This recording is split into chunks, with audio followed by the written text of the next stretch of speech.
काँग्रेसने गणपती नजरबंद केल्याचा आरोप मोदी म्हणतात. काय म्हणतात?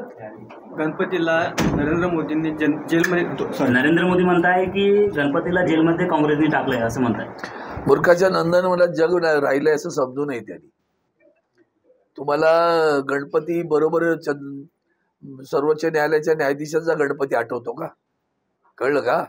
आणि जेव्हा स्वतः म्हणजे त्यांच्याशी थेट नसले तरी त्यांच्या पक्षाच्या विरोधात केसेस चालू आहेत सुप्रीम कोर्टात, आणि अशा वेळेला तुम्ही मुद्दामून या देशामध्ये हिंदू मुस्लिम खास करून महाराष्ट्र आणि हरियाणा निवडणुकी समोर ठेवून तुम्हाला दंगली घडवायच्या आहेत आणि हिंदू मुस्लिम असं पोलरायझेशन करायचं आहे, ध्रुवीकरण करायचं आहे, म्हणून असल्या स्टेटमेंट दिल्या जातात.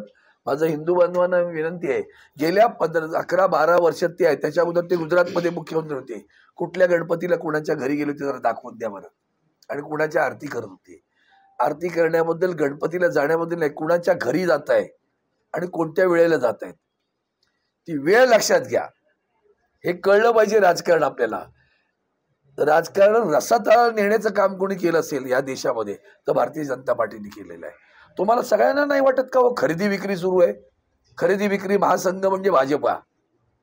सांगा ना एकदा. मग तो त्या गणपतीला आवडतो का विचारा. खरेदी विक्री महासंघ गणपतीला मान्य आहे का विचारा ना जरा. म्हणून सांगतो तुम्हाला की ह्या जाणीवपूर्वक अशा टीका करायच्या आणि दाखवायचं बघा बघा आम्ही हिंदुत्व. अरे कसलं तुमचं ढोंगी लोक तुम्ही. कालपर्यंत जय श्रीराम करता, आता जय जगन्नाथ करता. तुमचं कोणावर श्रद्धा आहे? कोणावर आहे? तुमची श्रद्धा फक्त सत्तेवर आहे. आणि म्हणून आदरणीय उद्धवजी ठाकरे साहेब त्यांना जो शब्द दिलाय सत्ता जिहादी, हे जिहादी लोक आहेत, सत्तेसाठी काही करू शकतात. विधानसभेमध्ये उद्धव ठाकरेंची जी ताकद आहे ती कमी आहे, काँग्रेसची ताकद जास्त आहे, तर ही जागा काँग्रेस मला सांगा ना, निवडणुकांमध्ये प्रत्येक पक्ष असा आग्रह धरू दे ना त्यांना. आग्रह धरला म्हणून काय झालं? आम्ही आग्रह धरला, आमचे जिल्हा प्रमुख आहे, संपर्क प्रमुख आहे, सगळ्यांनी आग्रह धरलेला आहे बुलढाण्याचा. मी आज आलोय बुलढाण्याच्या मोर्चाला आलोय. बुलढाण्यात आमचे आमदार असतात कायम होते.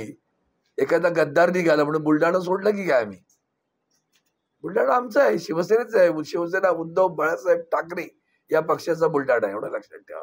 त्या पक्षाचा आमदार व्हायला पाहिजे. खुळाच आहे ना तो, त्याच्याबद्दल आणखीन काय बोलायला पाहिजे? 52 नंबरही खुळा.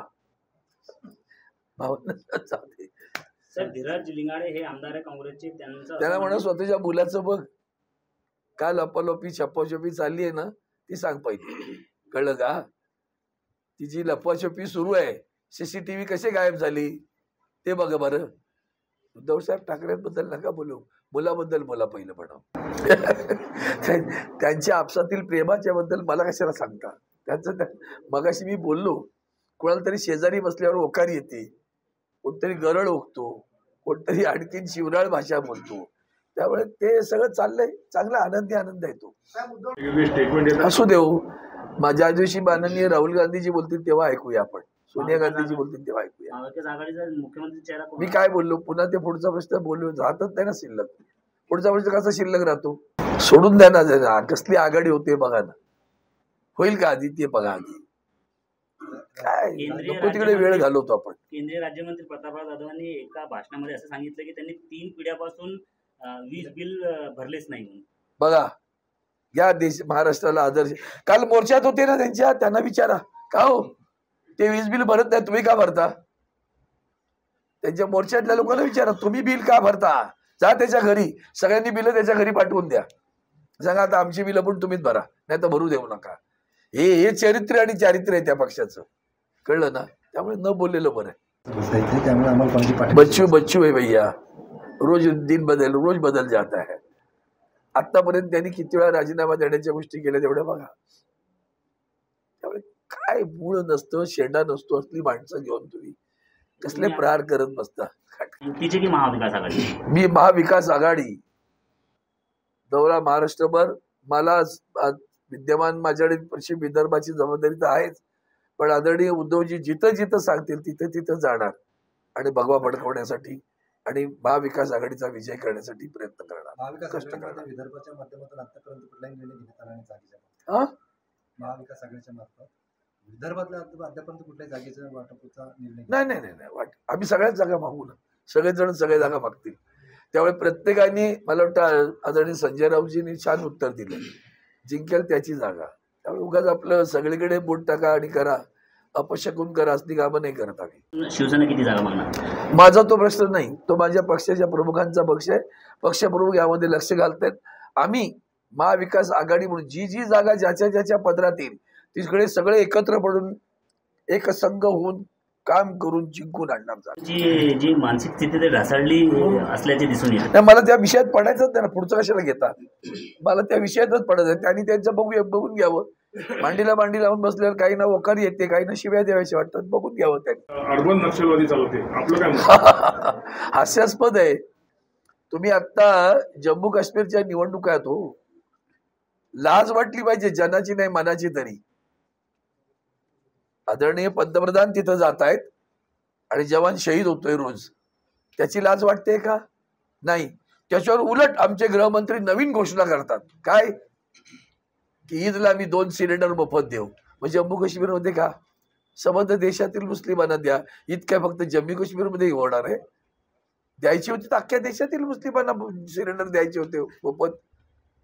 सांगितलं ना, विकाऊ, विकत घेणं, बाजार करणं हे त्यांचं काम आहे. त्यामुळे भाजपच्या बद्दल बोलूच नका. नैतिकता, अधिष्ठान, विचार, सगळं व्यविचार हा त्यांचा विचार, एवढं लक्षात ठेवा. बेताल वक्तव्य करून महाराष्ट्रातलं वातावरण बिघडण्याचा प्रयत्न करत, काय प्रतिक्रिया? मला वाटतं असल्या घाडलेल्या लोकांबद्दल माझी जीवा का विटाळ होता? मी माझी जीवा विटाळू इच्छित नाही. ही माणसं विटाळलेली आहेत, त्यांच्याबद्दल न बोललेलं बरं. समाजाने विचार केला पाहिजे, समाजाने विचार केला पाहिजे. आपण विकले जाणार आहोत का? वैचारिक बैठकीने काय केलं तर समजू शकतो.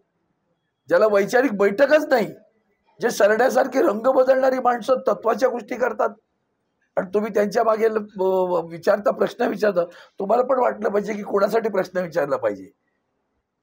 वैचारिक, सामाजिक, आर्थिक दृष्ट्या बेटाळलेली माणसं आहे ती, त्यांच्याबद्दल न बोललेलं बरं. उमेदवार कोण असेल? चेहरा काय बसलाय ना समोर, बरं विठ्ठलासारखा दिसतो की नाही, बरं आहे की नाही सांगा. सगळे विठ्ठलच आहेत आम्ही. 400 पारची घोषणा आमच्या अंगलात आलेली आहे असं म्हणणं आहे केंद्रीय राज्यमंत्री प्रतापराव जाधव यांचं. लवकर आलं लक्षात, फार लवकर आलं. अजूनही येईल. विधानसभेच्या निवडणुकीनंतर आणखीन काहीतरी लक्षात येईल बघा. राज्यामध्ये किती जागा आहे शक्यता आहे आपली? महाविकास आघाडीचं सरकार तिथं येणार, एवढं निश्चित.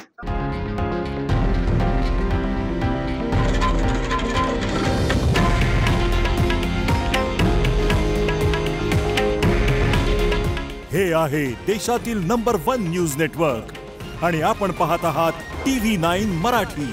काळजी तुमची, हित महाराष्ट्राचं.